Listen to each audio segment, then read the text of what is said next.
bonjour tout le monde. Donc là, c'est ma deuxième vidéo. Donc déjà, merci de me regarder. Je vais continuer un petit peu sur ma lancée. Donc je vous avais parlé de mon recrutement à l'école d'infirmière. Et donc je vais vous parler là maintenant de mon premier mois, entre guillemets, à l'IFSI. Enfin, ça s'appelait pas l'IFSI à l'époque, ça s'appelait l'école d'infirmière, hein. Alors, je vous ai parlé dans la vidéo précédente de notre nouvelle directrice qui m'avait convoqué, hein, qui était très service. Et donc déjà, donc elle nous a mis dans l'ambiance tout de suite, hein. Je remets aussi un peu le contexte, hein. Voilà, moi je sortais d'un lycée qui était assez progressiste, hein, lycée public, mais voilà, on était en terminale, on faisait ce qu'on appelait de l'autodétermination, c'est-à-dire qu'on faisait on n'avait pas, il n'y avait pas de surveillant lorsqu'on était en perme, on se prenait en charge tout seul, etc. Et puis là, donc, arrivé à l'école d'infirmière, on était une promo de 49, il me semble. Elle nous a mis tout de suite dans l'ambiance. Alors déjà,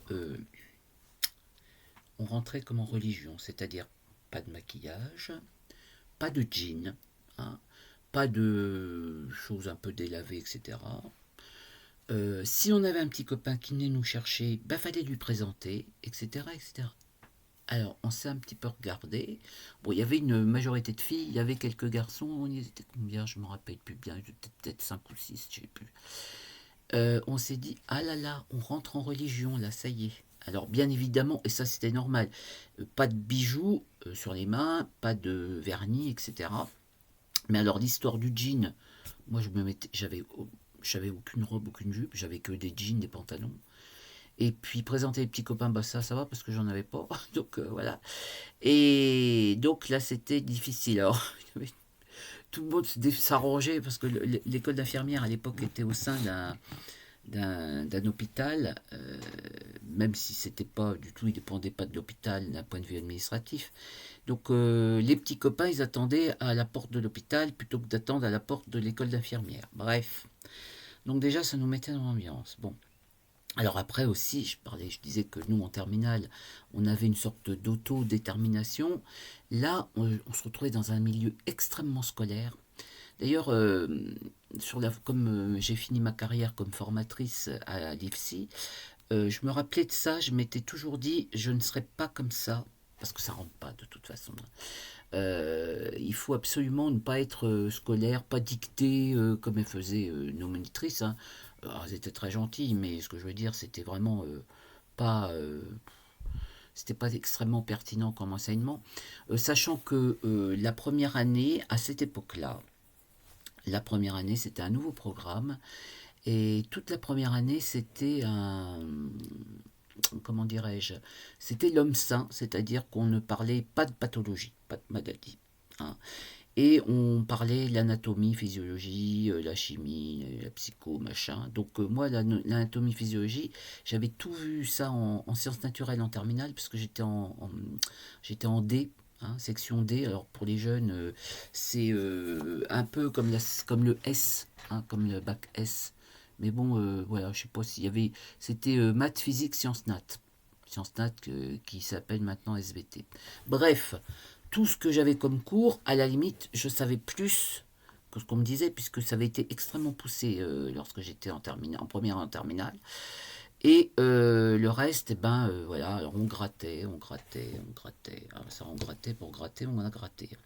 Donc le premier mois, c'était du grattage complet. Et puis à partir du deuxième mois, je crois, on avait les stages. Alors les stages pour les jeunes, s'il y a des jeunes qui me regardent, les stages, ça se passait pas du tout comme maintenant. Les stages, à notre époque, moi dans cette école d'infirmière-là, c'était 4 heures de stage le matin et 3 heures de cours l'après-midi. Voilà. Ça, c'était comme ça toute la première année. À partir de la deuxième année, on avait demandé à ce qu'il y ait dans la semaine une journée complète à l'école et une journée complète en stage. Ce qui nous permettait comme ça de faire des soins qu'on ne voyait pas sinon, parce que c'était... voilà. Donc voilà, le matin stage, l'après-midi école, et sachant que Moi, j'avais pas de véhicule, hein, donc il fallait que j'aille en bus, hein. Donc j'allais en bus à l'hôpital ou en clinique ou en maison de retraite, parce qu'on n'appelait pas ça des EHPAD. Et j'allais en bus aussi à l'école d'infirmière, ce qui m'a occasionné pas mal de soucis en fait, hein. Bon, ben, voilà. Et puis mon premier stage, mon tout premier stage, je pense qu'elle m'avait même pas loupé, puisque j'étais pas quelqu'un qui aurait dû être recruté. J'ai fait mon stage dans une école maternelle. Oui. Qu'est-ce que faisait une étudiante, enfin c'était pas une étudiante, une élève infirmière en maternelle? Bon. Bon, ceci dit, moi j'ai toujours, enfin, je me suis un petit peu acclimaté. À l'époque, il y avait Chantal Goya qui était. Et puis moi, j'avais un petit frère, hein, j'avais un frère qui avait 10 ans de moins que moi, donc il avait 7 ans à l'époque. Et je connaissais toutes les chansons de Chantal Goya, tout ça. Alors, ce qui fait que je faisais chanter les gamins, tout ça. Vraiment, c'était une moyenne section, je crois, il me semble. Il y avait un petit garçon qui s'appelait Johan, que je trouvais très mignon, hein. Maintenant, il doit avoir plus de 40 ans, le garçon, là. Enfin, voilà. Et par contre, la maîtresse d'école, elle ne voyait pas non plus ce que faisait une élève infirmière dans sa classe. Et elle me l'a bien fait sentir pendant 4 semaines. Ça a été sûr et certain. Bon, j'ai eu la moyenne, mais qu'est-ce que je pouvais faire là-bas? Voilà. Ce qui fait que pendant ce temps, pendant que moi j'étais à l'école d'infirmière, on était deux, trois comme ça à avoir des stages un peu bizarroïdes. Les autres, elles avaient commencé leur stage. Donc, comme je vous ai dit, c'était l'homme sain. Et l'homme sain, eh ben, ça signifiait surtout, pour l'élève infirmière, des toilettes et encore des toilettes. Et je vous raconterai tout ça la prochaine fois. Au revoir.